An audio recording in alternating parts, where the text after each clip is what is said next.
Amang Diyos, lumalapit ako sa iyo ng may pagpapakumbaba at pananampalataya. Ikaw ang pinagmumulan ng lakas at karunungan. Hinihiling ko ang iyong gabay upang magkaroon ako ng tunay na disiplina sa isip, salita at gawa. Tulungan mo akong mag-focus sa aking mga layunin.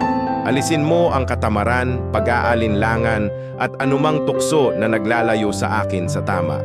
Bigyan mo ako ng matatag na puso upang tapusin ang aking mga sinimulan kahit mahirap at nakakapagod. Punuin mo ako ng determinasyon at pagtitiyaga. Turuan mo akong pahalagahan ang oras at gamitin ito ng wasto. Sa bawat araw, naway piliin ko ang tama kaysa madali, ang mabuti kaysa pansamantala. Panginoon, hubugin mo ang aking pagkatao upang maging disiplinado, responsable at may takot sa iyo.